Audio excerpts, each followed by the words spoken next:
Good morning, everyone. My name is Maya Luria with TMC for Seniors, and today we are continuing on with our chronic pain series, and we're going to be talking about nutrition and chronic pain. I have Mary Mellady here. I think many of you know Mary. She has been with TMC a really long time. Mary is our Director of Connected Health and Wellness. She is a registered dietitian as well. And I want to welcome you here today, Mary, to talk about this important topic about chronic pain and what we can do with our nutrition. Great, thank you, Maya. Okay, so welcome, both online and here, about chronic pain and nutrition and how we can use what we eat as medicine to help our bodies, in this case, with any kind of chronic pains that we might have. So, in the next little time I have with you, we are going to talk about how food may influence our chronic pain, what some of the research is currently that I've found around chronic pain and nutrition, um, understanding the different parts of the diet. So maybe you don't have chronic pain, you've come to learn about it for somebody else, but you're also going to learn about just a general healthy diet that's good for not only chronic pain, but for chronic disease management and just for overall good health. And then we will also talk a little bit about what foods may negatively impact our pain and may positively help us to alleviate some of our pain. So let's get going. All right, so first off, when you go to the doctor, what do they say? Eat a healthy diet. You read online, eat a healthy diet. Well, what does that mean? Because to some, that might mean, diet soda rather than regular soda.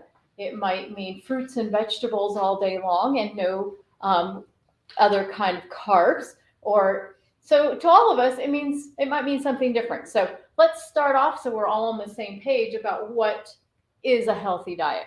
So first off, our food is made up of three, we're going to call them macronutrients. They're the big building blocks of everything that we eat. And that's carbohydrates, proteins, and fat. And so within that carbohydrate group, when I talk about carbohydrates, we often almost always think, oh, they're so bad for us. How many think carbohydrates are bad? Okay. Nobody online's raising their hand either, right? Nobody in the room here raised their hand. So hopefully you'll all heard me talk. This is a little bit of a pet peeve of mine that everybody always tells me carbohydrates are so bad for me. I can't eat any carbs. When in doubt, or when in fact carbohydrates are actually very healthy for us. We aren't choosing the right kinds of carbohydrates. So carbohydrates are whole grains. Those are those brown rice, whole grain pasta, whole wheat bread, quinoa. If you happen to put any kinds of bulgur or other kinds of wheat-based grains into soups or something, that's a healthy source of carbohydrate. There's actually carbohydrates in vegetables and in fruits. Fruits are almost entirely carbohydrates, and they're good for us. And then dairy also has carbohydrate as well as some protein. And so that's a good source of energy for us, as well as protein and other nutrients.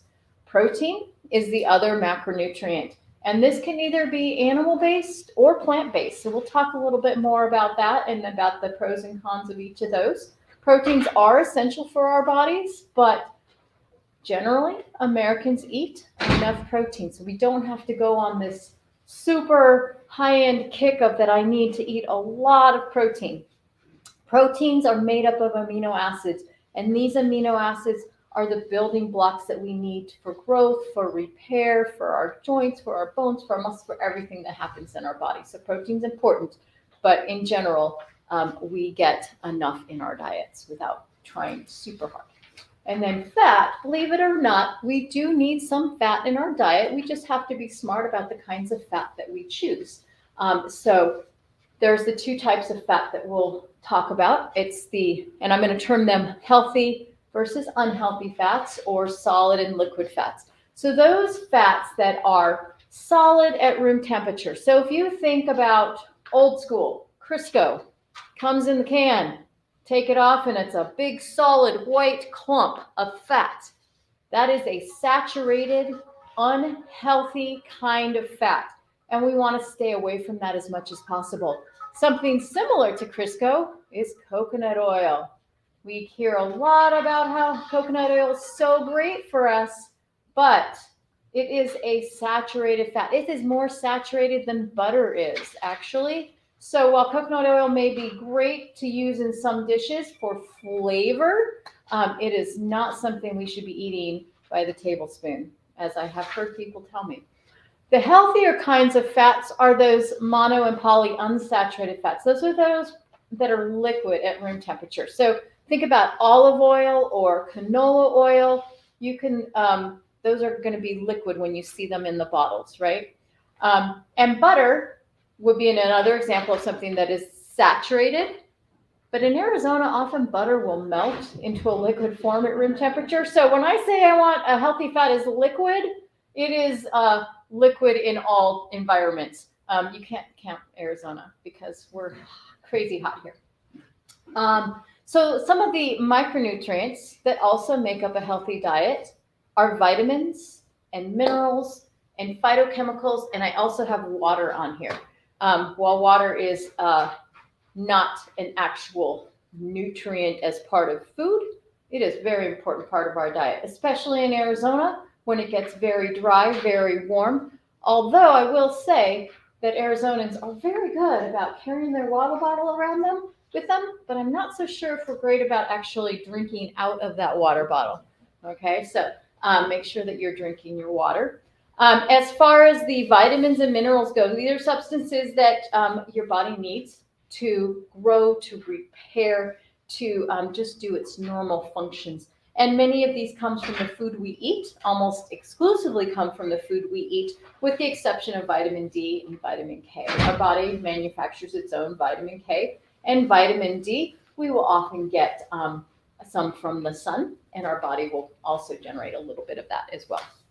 Phytochemicals are those compounds found in plants, and they act as an anti-inflammatory agent. So keep that in the back of your head, because inflammation is a lot of what leads to some of our chronic pain, especially in our joints and things. All right, next slide. So what does the research say? A lot of times we might read something in a magazine or we might read something online.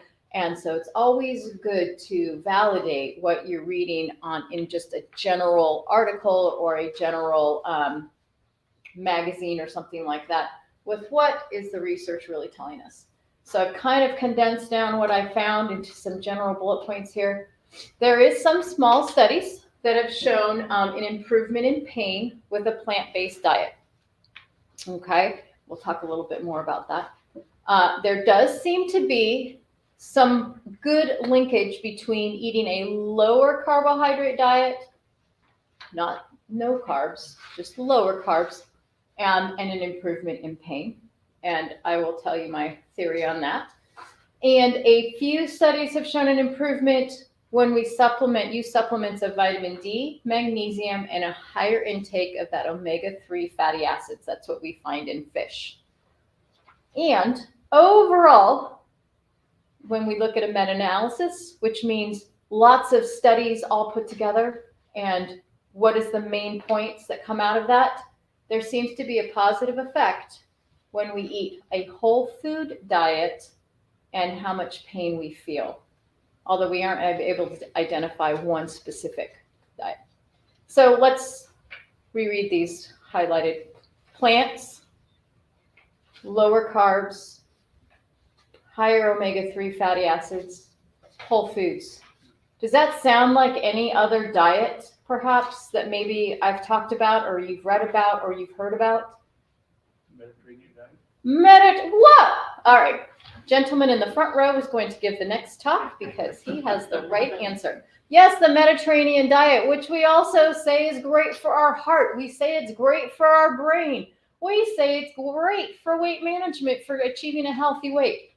Mediterranean diet, mostly plants, low in saturated fats, higher in the unsaturated fats and omega-3 fatty acids, and looking at whole grains, lower sources of those processed carbs. So guess what? If you eat a Mediterranean diet, one that is rich in vegetables and fruits and whole grains and low-fat dairy, you're not only helping your heart, your brain, you may also be helping to reduce your chronic disease. So you don't have to be on all these different diets. You can just be on one. All right, so next. So how foods might influence chronic pain. Obesity.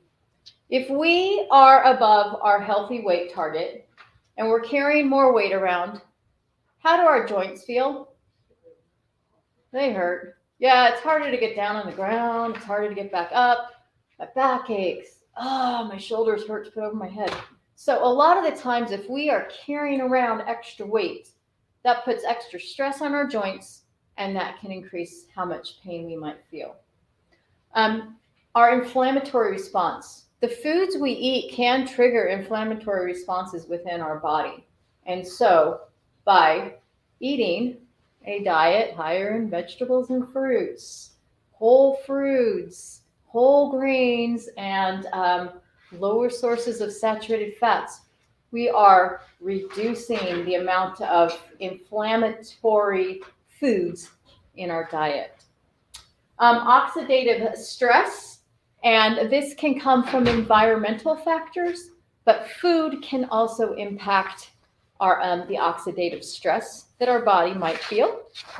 And there is nothing conclusive around the oxidative stress, but it's theorized that certain foods, processed carbohydrates, which would be all of our favorite comfort foods, the chips, the cookies, the ice cream, those kinds of things might increase the free radicals that cause that oxidative stress in our body. Okay? And then finally is the gut microbiome. Who has not heard that a healthy gut is a healthy life? Everybody's probably heard that. The gut is attached to everything these days. It's going to help cure our brain. It's going to help reduce our risk for heart disease. It helps to reduce our risk for other chronic diseases. And we're finding that it is linked potentially to chronic pain and reducing chronic pain. So taking care of your gut is so important on so many levels. So we'll talk a little bit more about that as well. There we go. All right, so what can we do? We know what a healthy diet is. We would ideally love to eat the perfect healthy diet, but that doesn't happen every day, right? Some days we do a little bit better than others, all of us included. So what are some key things that we can do to really help with our pain management? All right. We can choose to reduce our calories and or change how our macronutrients, those carbs, those protein, the fat, how much of each of those we eat so that we are achieving a healthier weight if we aren't already at a healthy weight, and or eating the right amounts of each of those macronutrients. So perhaps we're eating a lot more carbs than we should be. Maybe we're one of those few people that don't eat enough protein. We might need to boost up that protein. Or maybe we're just eating the wrong kinds of carbs and proteins and fats. So we can change that up. Somebody's going to ask, guaranteed, how many calories should I be eating? Or what amount of carbs do I need to be healthy? And my general response to you is going to be, you probably need to talk with a doctor or with a dietitian because that's very personalized. Even if I weighed the exact same weight as somebody else, what they need would be completely different from me because guess what? Each one of you is a unique individual and your nutritional needs are very specific based on your hereditary, based on any kind of other disease factors you might have going on, your lifestyle, even down to your sleep patterns. Okay, so we can also decrease the pro-inflammatory foods that we might be eating. So think about what do you do when you're sitting on the couch watching TV? who's snacking on something that might be, no need to point fingers, who might be snacking on something that is a processed carbohydrate that could be increasing that inflammatory response in our body, who might be eating a lot more sugar than we should. That can also increase that inflammatory response. And we can increase the foods that are rich in antioxidants, those brightly colored vegetables and fruits. So rather than snacking on, some sort of candy or cookie or something, maybe you want to choose some dried fruit, or maybe you want to choose some baby carrots. Any of those kinds of things are going to be higher in antioxidants and have a lower inflammatory response. I've put on here supplementation of micronutrients.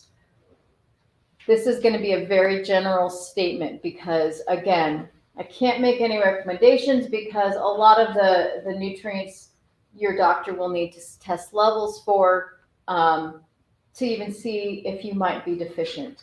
And a lot of the research indicates that the pill itself, like taking a vitamin, doesn't always have the same beneficial reactions in our body as it does when we eat it in a whole food form. Okay? So for example, omega-3 fatty acids works better in our body when it comes from a whole food than it does as a pill. So we don't know yet why that is. We suspect that there's something else in that food that's interacting with the vitamin or with the micronutrient that allows it to be absorbed and used better, more efficiently in the body than when it's just in a capsule. Okay? I will say, if you are not eating a healthy diet, if you have to skip different kinds of vegetables or fruits, or you can't eat certain grains for whatever reason, you might want to at least take a multivitamin. That's a pretty safe bet to start with. Okay, and as we age, a multivitamin really is always a good idea. Okay, and then creating a healthy gut microbiome is going to be key for all of us for any number of reasons. And I only think it's going to become more and more important as we do more and more research about how the gut is linked to our brain and all of the kind of signals that the brain sends out to our body. So keep that in mind and keep watching for more research about how the gut is connected to our overall health. All right. I keep mentioning a healthy weight. So let's define that a little bit. If you are to look at if the doctor talks to you and you look at a form, or if you have to fill out anything for a health company, they'll ask you your height and your weight, and they assess what is your body mass index. And this is just a general calculation, a general range. And when we look at that, a BMI that's less than 25 is considered a healthy weight. Okay? BMI does not take into account your lean body mass versus your fat mass. So a bodybuilder may have a BMI of 29, but he has a body fat percentage of 6%, which is very low. He would be healthy. Versus some really thin little girl who has a BMI of 22, but her body mass, her fat percentage is 40%. She's at higher risk for heart disease because her body fat is so high. So that BMI isn't a great thing to look at, but it is a good starting point, especially if you're just in the doctor's office or if you just have a scale at home. It's something to kind of think about. Waist circumference is also a good indicator of risk for heart disease and other chronic diseases. So again, just measuring your waist. If you're a woman, you want your waist circumference less than 35. For a man, it's less than 40. And the reason that we are looking at waist circumference is that we find that people that carry a lot of fat around their trunk area, the center of them, are higher risk for chronic diseases such as heart disease and diabetes. So that's why we look at the BMI and we also look at waist circumference. My definition, which I've added on here, of a healthy weight, because I like to be somewhat realistic, is a weight that you're able to maintain comfortably. That is not resulting in a chronic disease, and that allows you to do what you want to do when you want to do it.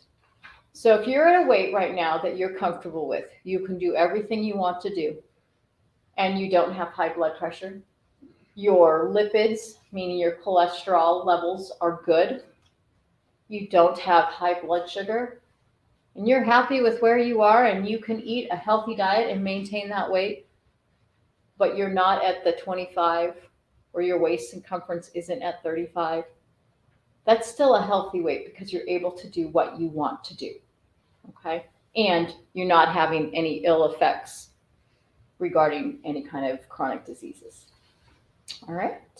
And you're not having to do extreme dieting. We really don't like people to do extreme diets because they never last.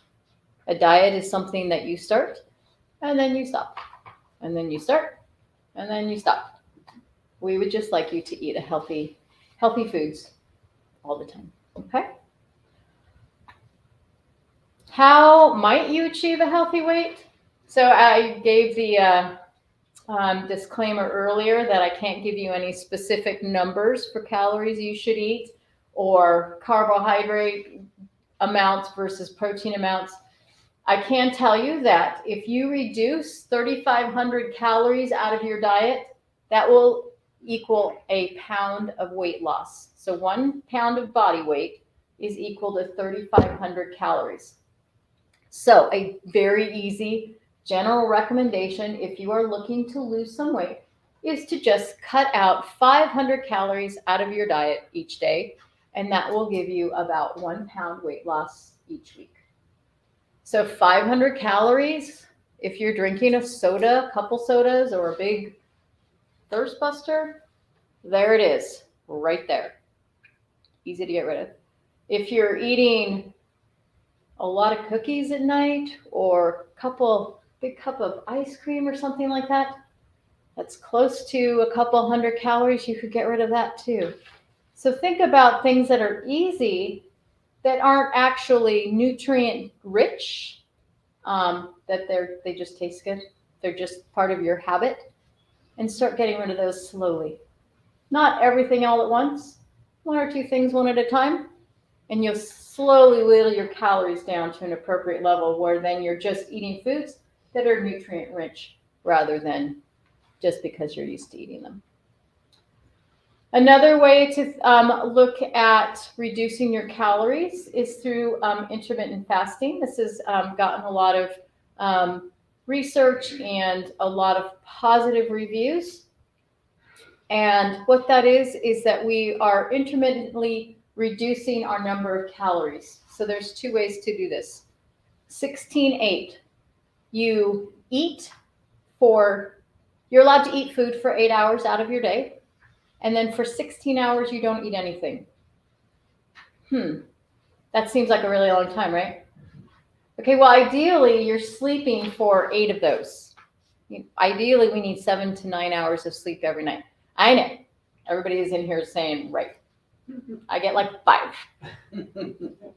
So I'm just saying, ideally, we would all be sleeping 7 to 9 hours. So if you move your time you eat dinner back a little bit and move the time that you eat breakfast up a little bit, there's your 16 hours. And it's not a hard, fast 16 hours. There's a window of 12 to 16. So even 14 is a pretty ideal time. So if you don't eat after 7 and then you eat breakfast at 9, there's your 14 hours. Pretty easy to do. You're probably getting ready for bed or winding down for a couple of those hours. In the morning, you probably could go do some things and it would be okay. This doesn't include coffee, black coffee. You can't put stuff in it. But so you could still drink your coffee when you wake up, let yourself wake up and then eat your breakfast. So that's a pretty easy way for people to reduce some calories, extra calories, because I don't know if anybody else here does this, but how many of you snack after you've eaten a full dinner because you're sitting in front of TV and really you're just probably tired, or there's a commercial on, so you might be kind of bored, or for whatever reason, you're not really hungry. You're just snacking because that's a habit that we've picked up to do later in the evenings. I will guarantee most of us are probably tired and just are looking for something to keep us a little bit more energized when we don't really need to. If you're tired, go lay down, go to bed, listen to your body cue. The other option for intermittent fasting is 5-2. And the way that works is you eat a normal diet, healthy diet, don't go wild, 5 days a week. And 2 days a week, you would eat only 500 calories. I wouldn't generally recommend this for people over like 55 because we want to keep kind of a balanced energy throughout the day that we're awake. But it is something that to think about. And again, either of these, if you're looking to start one of these, I would definitely talk with a dietitian or with your doctor before you go on something like this. But so with the 5-2, again, it's nothing crazy those 5 days. You just eat that normal healthy diet, and those 2 days you eat 500 calories, and you just kind of split those up across the day, which for some isn't that terrible. Food choices is another way to achieve a healthy weight. So remember, healthy weight is attached to chronic pain. If we are not at a healthy weight, we're putting more stress on our body, on our joints. Okay, so that's why I keep coming back to this. Food choices, whole food versus processed food. When I say whole food, I'm talking about real foods, not foods in a bag, in a box, in a can. Foods that you recognize without having to read the ingredients and go, what is this? Elf cereal. Elf on a shelf cereal. What is that? I'm going to tell you. It's just sugar and junk. It's junk. But if you have to go, what is this? Then maybe that's not good. Cornflakes? You know what cornflakes are, right? Cornflakes? So, you know what a corn tortilla is. But do you know what a Taki is? No, you shouldn't. Takis are terrible. They're these rolled up corn thingies that kids eat a lot of.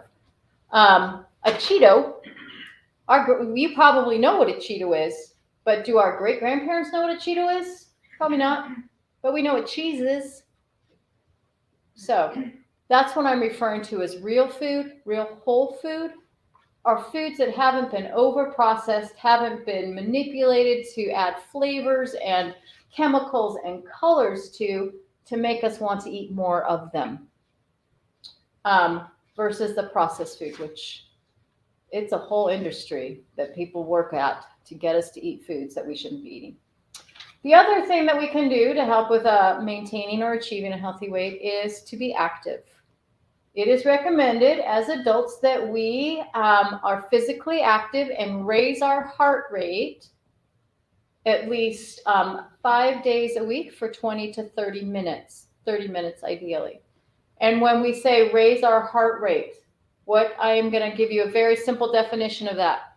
You want to be able to talk to somebody and let them know, I'm not feeling very good right now. But you don't want to have a whole conversation with them about the book you read last night, and you don't want to be able to sing a song. If you can sing a song, your heart rate isn't high enough, okay? But if you are so winded that you can't ask for help, then your heart rate's too high. Okay, so there's that fine window. We want your heart rate up. Ideally, you would be active every single day. That's just great health for our heart, for our brain, to keep our joints moving. But 5 days is the minimal recommendation. Okay. Unfortunately, activity doesn't burn as many calories as we wish it did. So if you are looking to achieve a healthy weight, to reduce your weight, it's got to be more based on food than it does on activity. So keep that in the back of your head. All right. Kind of talked a little bit about most of these. So carbohydrates, again, pick those whole carbohydrates. Real vegetables, not veggie chips. Real fruits, not fruit roll-ups. whole grains, wheat pasta, wheat based items, not the processed white breads. Looking at percentage of your calories. So your whole diet shouldn't be carbohydrates, nor should you have no carbohydrates. Carbohydrates are essential. They provide us with energy. They get us going. They get our muscles firing. So we need those carbohydrates so that we can have the energy to do what we want to do. Protein, as I mentioned, it can either be a plant or an animal source of protein. Great plant sources, beyond just the standard what we might hear of as tofu, nuts are a great source of protein. Beans and legumes, great source of protein. We can also look, when we're thinking about animal proteins, things that are lower in the saturated fats. So the poultry, chicken and turkey without the skin on them. Looking at fish, we recommend that you have fish at least twice a week. If you are not a vegetarian, vegan, fish is recommended twice a week. Again, because those omega-3 fatty acids that we find in a lot of those fattier fishes are good for our heart, they're good for our brain, and they're good for our chronic disease. But that is a personal decision whether you're going to do plant versus animal. Anecdotally, I will tell you, or not anecdotally, I will just tell you that a lot of the plant-based foods out there that are highly processed, the fake chicken tenders, I shouldn't say fake, I'm going to say the plant-based chicken tenders.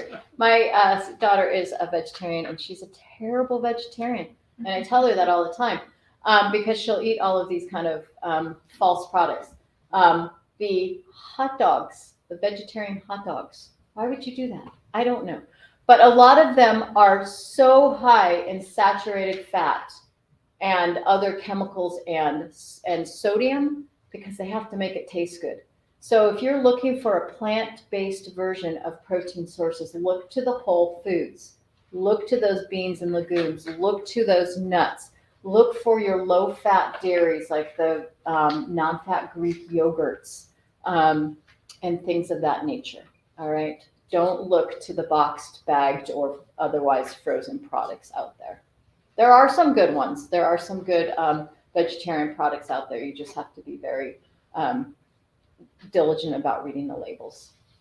Our protein needs with chronic disease, it has been found that we need a little bit higher protein than originally than you might if you are just an average American, because that extra protein might help with some more repair, might help reduce the inflammation around our joints.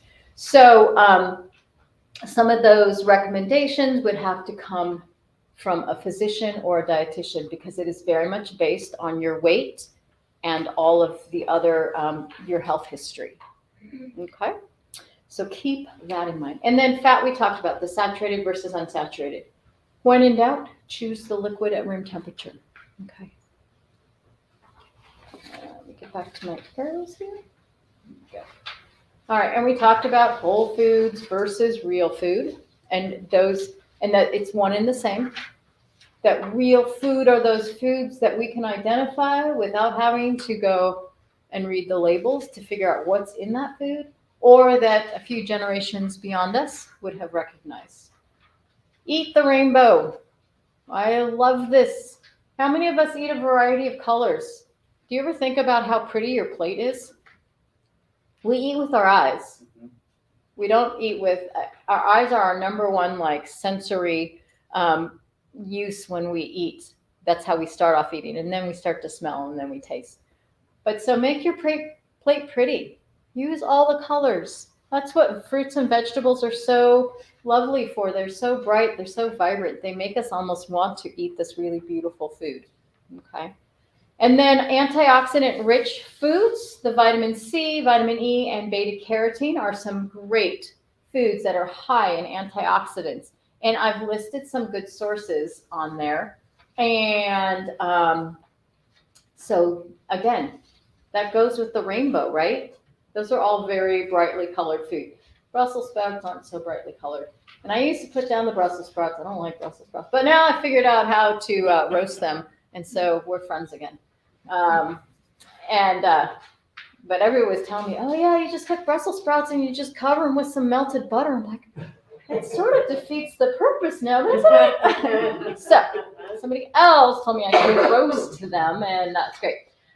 So most of the studies, again, don't show that we can just take a vitamin supplement for these antioxidants, that they really interact in our body much more efficiently and better if we eat them as food, all right? And these are great things to snack on. Baby carrots, great things to snack on. Almonds, so good for us. Avocado is listed on here. It's a good source of vitamin E. But remember that avocados, it's still a fat source. And so you can't eat the whole avocado. I'm sorry. Or you can't even eat the half of an avocado. A serving of avocado is only an eighth. I don't know who came up with that because that is terribly mean. But just keep that in mind. But so think about these things. These are all great sources of antioxidants. And how many of these could we just keep around as snacks? You know, I just lost my train of thought. But the bell peppers. They sell bags of those little baby bell peppers that you just have to wash and you can just eat them. Oh, they're such great snacks. Just leave them out. They're beautiful. It makes your counter look pretty too. All right, moving on. What else do I have for you? So micronutrient supplementation, these 4 that I have listed on here, there's been some research that these are beneficial regarding chronic pain. If we have a higher intake of omega-3 fatty acids, of magnesium, vitamin D, and B12, that may help reduce our chronic pain symptoms. I've put the RDA, which is the recommended daily allowance, so that you don't overdo it, and some sources on here for you. All right. So if you'll notice, again, we have fish, we have nuts, we have beans, we have dairy. So all of these things are part of that whole food, that Mediterranean diet that we initially talked about. That diet is very rich in all of these antioxidants, these micronutrients that we need for to be healthy and to help reduce our chronic disease. And then finally, we have our microbiome. So often you might also hear about it called a microbiota or microbiome, one of the two.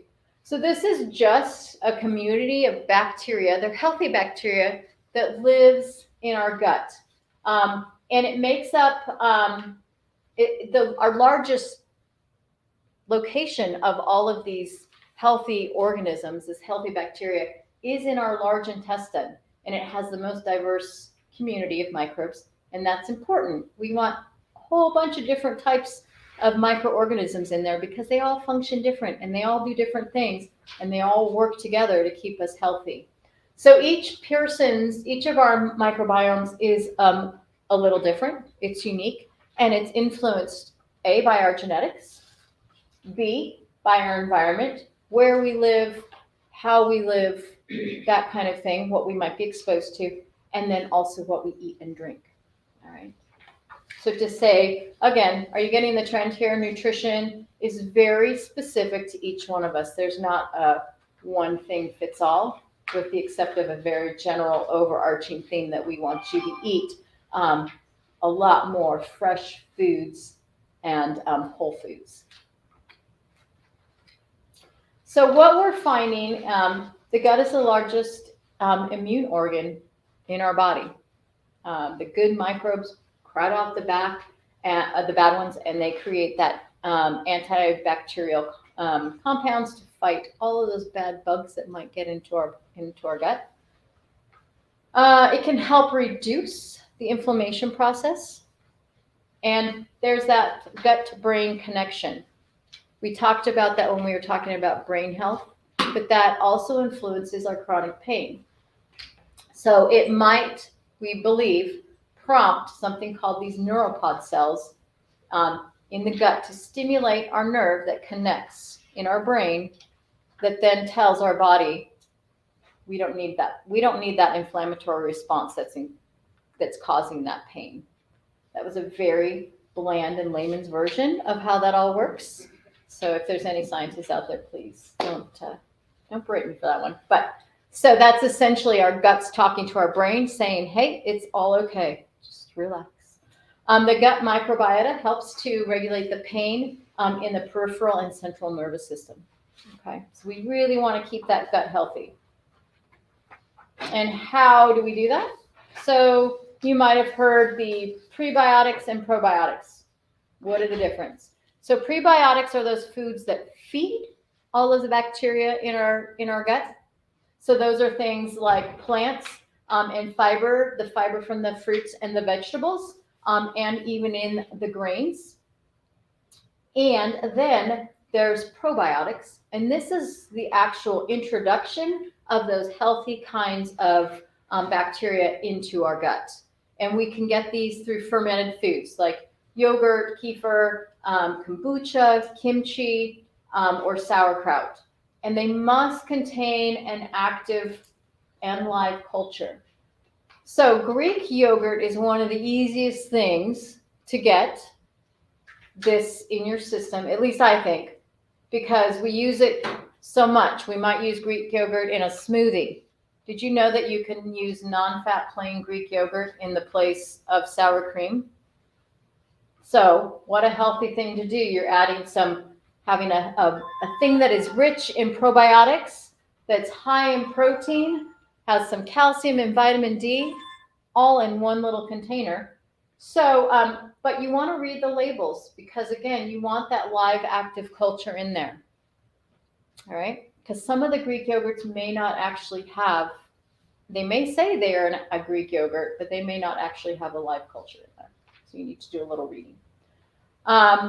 Supplements, the probiotic supplements, because they aren't regulated as tightly as a medication, some aren't regulated at all. We can't guarantee what kinds of probiotics are in there or how many live cultures. They'll generally tell you, but again, they're not regulated. So probiotics are most beneficial for people with a weakened microbe communities, and for those that might be older or post antibiotics. Because you may not be able to eat enough foods, and so we're just adding a little bit extra to it, okay? But again, real foods is your best source of those probiotics. And then limiting artificial sweeteners is also going to help your microbiome. Just making sure I don't have anything else to add about the microbiome before I flip my slide here. Maybe not. Okay, so you already answered this in the front row. What is the healthiest diet for chronic pain, for our heart, for our brain, for just general health? It's that Mediterranean diet. Lots of fresh vegetables and fruit. A good alternative if you're not going to buy fresh because of access, because you don't like to go to the stores often, you just don't eat as much, is frozen. And in some cases, we can do canned vegetables, such as beans and or tomatoes, because it's kind of hard to cook your own beans if you're just a single person to have to soak them and then cook them. You're generally going to do a lot.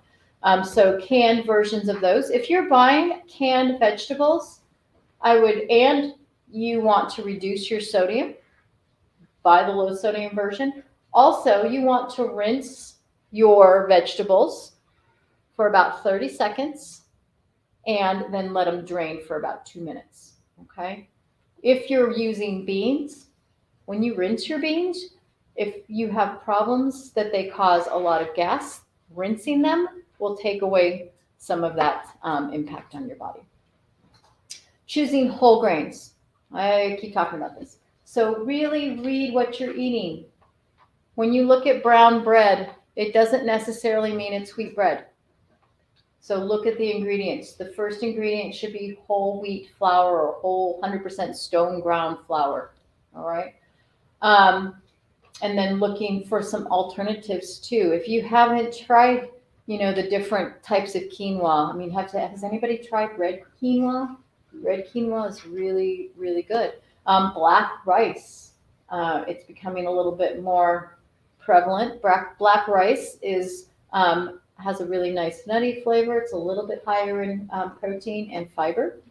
So look at some different grains if you're getting sick of the standard brown rice. There's a lot of good stuff out there. Farro is really a nice kind of nutty flavored grain, and it's a whole grain. Lean and low-fat protein sources. Again, we already talked about the fish twice a week, limit red meat, and then there's a trend, meatless Mondays, so try to have a meal without any kind of meat and choosing some alternative sources of protein one day a week and see how that goes.